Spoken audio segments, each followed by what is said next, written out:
अगर मैं आपसे कहूं कि इजराइल पर हमला तो ट्रंप भी ईरान की तरफ। अरे जो ट्रंप पहले इजराइल की साइड रहते थे और ईरान के खिलाफ, आज उल्टा हो चुका है। वो हो चुके हैं ईरान की तरफ और इजराइल के खिलाफ। और जो रातों रात ताबड़तोड़ हमला ईरान ने इजराइल के ऊपर किया है, अरे ये सुन करके पूरा इजराइल दहशत में आ चुका है। लेकिन अभी तक रियल सच्चाई किसी को पता नहीं चल पाई है कि आखिरकार अरे किस कारण की वजह से ईरान ने यह ताबड़तोड़ हमला किया कि भाई साहब एक के बाद एक के बाद एक कई सारी बैलिस्टिक मिसाइलें लॉन्च की गई। और ट्रंप जानते हो क्या कहता है? ट्रंप कहता है अरे इजराइल है ही उसी लायक, उसको हम बार बार मना करते हैं तब भी करता रहता है, और इजराइल के साथ होना ही ऐसा चाहिए था। और इजराइल, तुमने अगर ईरान को जवाबी हमला किया तो मुझसे बुरा कोई नहीं होगा। मतलब सोच लो, जो पहले ट्रंप कहा करता था कि इजराइल ठोको इसको, आज वही कह रहा है कि अगर तुमने अटैक वापस किया तो बुरा होगा तुम्हारे साथ। मतलब जो पहले इजराइल और अमेरिका एक तरफ रहा करते थे, एक साइड रहा करते थे, आज वही खिलाफ हो चुके हैं। ट्रंप ने इजराइल को गाली तक भी दे दी है। लेकिन अगर आप देखोगे तो हमला कुछ ज्यादा भयानक था। इजराइल ने कहा भी कि हाँ हमला हुआ है, इसने खुद एक्सेप्ट किया और ये भी बताया कि जो हमला हुआ उसको आधी ज़्यादा मिसाइलें तो हमने आसमान में इंटरसेप्ट करके गिरा दी, लेकिन कुछ मिसाइलें तो गिरी होंगी। इन्होंने ये नहीं कहा कि हमने पूरी मिसाइलें आसमान में ही इंटरसेप्ट कर दी, वहीं पर ही फुस कर दी। कुछ मिसाइलें गिरी होंगी जो दहशत मचाई होंगी। इसके बारे में इजराइल अभी कुछ कह नहीं रहा है। ट्रंप की जब बारी आई तो ट्रंप ने उल्टा सीधा गरिया दिया इजराइल को ही, बल्कि इजराइल के ऊपर ईरान ने अटैक किया तब भी। लेकिन गलती जानते हो इसमें किसकी थी? गलती थी आपके इजराइल की ही। इजराइल ने क्या किया था कि हाल फिलहाल लेबनान के ऊपर और लेबनान के अंदर जो बेरूत नाम की जगह है जो लेबनान की राजधानी है, उस पर अटैक कर दिया था। अब देखो इजराइल ये है आपका पूरा का पूरा, और जो इजराइल है वो लेबनान से अभी भी लड़ ही रहा है, क्योंकि सीज फायर हुआ था। सीज फायर के दौरान ये कहा गया था कि इजराइल और ईरान में लड़ाई नहीं होगी। इजराइल ने कहा कि हम ईरान से लड़ाई नहीं करेंगे लेकिन लेबनान से लड़ाई करेंगे। अब लेबनान से क्यों लड़ाई कर रहा है? इजराइल की ऊपर वाली कंट्री है, क्यों कर रहा है? इसके पीछे मेन कारण कोई होगा। तो इसके पीछे का मेन कारण यही बताया जाता है कि जब ईरान, इजराइल और अमेरिका के बीच युद्ध चल रहा था तो ये जो लेबनान था वो ईरान का साइड था, और ये जो लेबनान था तब उस टाइम खुल करके इजराइल पर अटैक कर रहा था, खुल करके। तो इजराइल भी उस टाइम सह रहा था। इजराइल ने भी कुछ नहीं कहा कि चलो बेटा तुम कर लो जितना अटैक करना हो, अभी रुको, युद्ध जब शांत होगा तब हम तुमको बताएंगे। तो अभी युद्ध शांत है, तो इसी वजह से जो इजराइल है वो लेबनान के ऊपर काफ़ी ताबड़तोड़ हमले कर रहा है। मतलब जब ईरान, अमेरिका और इजराइल के बीच लड़ाई हो रही थी ना, तब इजराइल के ऊपर लेबनान ही अटैक कर रहा था ज़्यादातर, क्योंकि ईरान लेबनान को फंडिंग करता है। लेबनान के अंदर जो हिजबुल्लाह नाम का संगठन है वो इजराइल पर अटैक कर रहा था, लगातार अटैक कर रहा था, और इजराइल कुछ नहीं बोल रहा था। अब जब इजराइल करना चालू किया अटैक तो लोगों को अब खखोई मचने लगी है कि आखिरकार ऐसा तुम क्यों कर रहे हो। अब इजराइल चाहता क्या है? देखो यार, इजराइल ना बहुत मजबूत देश है, लेकिन उसका क्षेत्रफल आप देखोगे बहुत कम है। इतना कम है कि भारत का अगर केवल यूपी ले लो तो उसके अंदर कई सारे इजराइल आ जाएंगे, क्या पता 100 इजराइल आ जाएं। इतना छोटा इजराइल है। भले इजराइल के पास परमाणु बम है, लेकिन इसका क्षेत्रफल इतना छोटा है कि ये कुछ कर नहीं सकता ज़्यादा, क्योंकि अगर इसके ऊपर एक भी परमाणु बम गिरा ना तो लगभग एरिया इसका साफ हो जाएगा। इतना छोटा ये देश है। तो ये इजराइल चाहता है कि हम अपना क्षेत्रफल बढ़ाएं। तो बढ़ाएंगे कैसे? तो इसको हमेशा मौका चाहिए रहता है। कोई देश इससे लड़ाई कर ले और लड़ाई करने के बाद उसके देश के ऊपर ये अटैक करके कुछ एरिया कब्जा ले।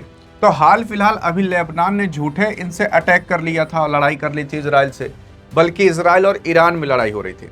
तो इसी वजह से अब इजराइल के पास बहाना मिल चुका है कि लेबनान के ऊपर अटैक करके आधा लेबनान हम कब्जा कर लें। और आप सोचोगे कि ऐसे हवा में ही बातें कर रहे हो। हवा में बातें नहीं यार, असल में जो इजराइल है ना, उसने लगभग ये वाला एरिया को कब्जिया भी लिया है। लेबनान के काफ़ी ज़्यादा पोर्शन को कब्जा कर लिया है और अपनी मिलिट्री यहाँ पर बैठाना चालू कर दी है। तो अब धीरे धीरे इजराइल जो है वो एक्सपैंड करेगा। तो हाल फिलहाल अभी जो इजराइल था उसने बेरूत पर हमला कर दिया था, जो लेबनान की राजधानी है। अब ईरान वहां से देख रहा है कि भैया बार बार तुम इजराइल क्यों लेबनान पर अटैक कर रहे हो जब सीज फायर की बात हुई है। तो इसी वजह से जो ईरान है उसने इजराइल पर अटैक कर दिया था। समझ आया? असल में इजराइल ने ईरान पर अभी अटैक नहीं किया था, बल्कि इजराइल ने लेबनान पर अटैक किया था। तो इसको बचाने के लिए ईरान ने इजराइल पर अटैक किया। ईरान इजराइल बहुत बार हो जा रहा होगा, ध्यान से समझना पड़ेगा। असल में इजराइल ने लेबनान के बेरूत राजधानी पर हमला किया, तो इसको बचाने के लिए, लेबनान को बचाने के लिए ईरान ने इजराइल पर हमला किया। अब समझ आया? अब देखो यहां पर क्या हुआ था।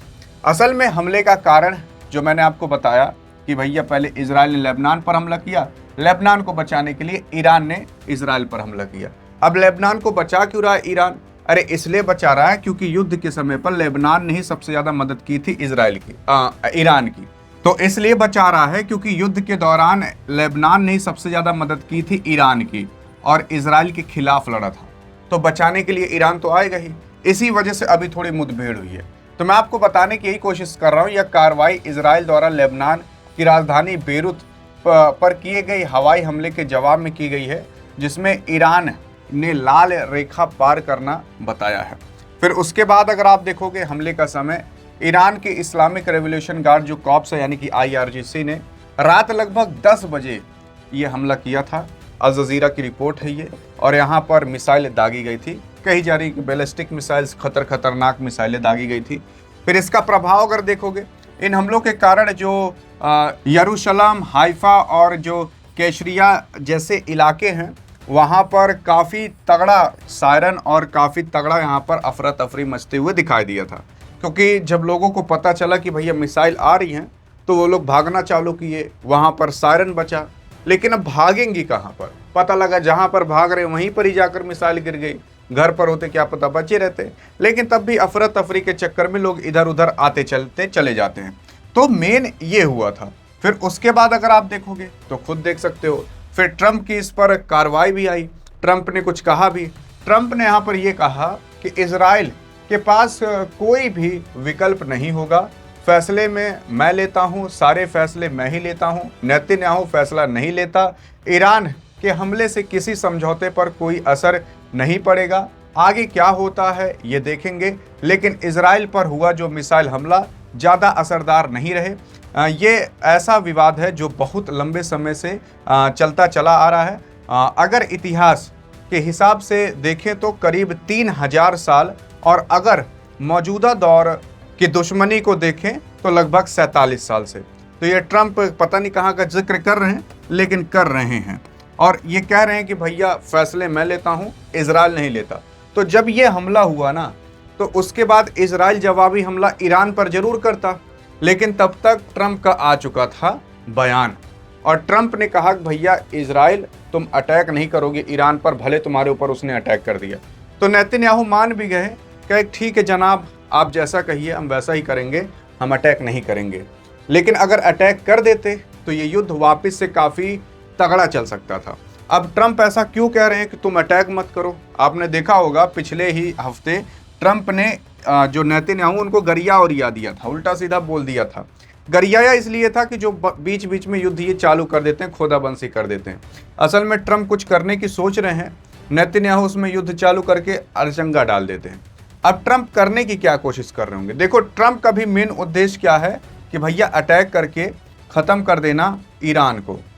तो ये अभी ना अटैक की पूरी पोजीशन बना रहे होंगे, क्योंकि पहले अटैक से इनको पता चल जा चुका है कि इस तरीके से ईरान को हराया नहीं जा सकता। तो अभी ट्रंप पूरी की पूरी प्लानिंग में होंगे कि किस तरीके से इस बार ईरान पर अटैक करना है और ईरान को ख़त्म कर देना है। क्योंकि ईरान का ख़त्म होना तय है, या तो ईरान एक काम करे कि भैया अपना यूरेनियम सौंप दे, या फिर परमाणु बम बिल्कुल ना बनाए, ये विश्वास दिला दे, तब जाकर कहीं ईरान बच सकता है। नहीं तो वहाँ तख्ता पलट जरूरी है। तख्ता पलट जरूरी अमेरिका के लिए है। क्यों? क्योंकि देखो अमेरिका को चाहिए ईरान का तेल, वो लेकर रहेगा ये, और अमेरिका अगर नहीं लिया तो बड़ी दिक्कत हो सकती है। देखो अगर ले लिया तब भी भारत को फ़ायदा है, और ईरान को नहीं लिया तब भी भारत को फ़ायदा है। भारत के इसमें कोई घाटे का सौदा नहीं है। हाँ, वही जो भारत वहाँ पर पोर्ट वोट बना रहा था उसी का थोड़ा घाटा हो सकता है। बाकी तब भारत को भी फायदा होगा कि अगर ये युद्ध बंद हो जाए तो भारत भी ईरान से तेल ले पाएगा। अगर ट्रंप वहां पर कब्जा कर लेता ईरान पर, तब तो भारत को और फायदा होगा, क्योंकि तो तब जो ईरान के ऊपर सैंक्शंस प्रतिबंध लगे हैं वो प्रतिबंध हट जाएंगे। और अगर वो प्रतिबंध हट जाते हैं तो इससे किसका फायदा होगा? अरे भारत का ही फायदा होगा, क्योंकि भारत के सामने एक और रास्ता आ जाएगा कि भैया अब हम ईरान से भी तेल खरीद सकते हैं।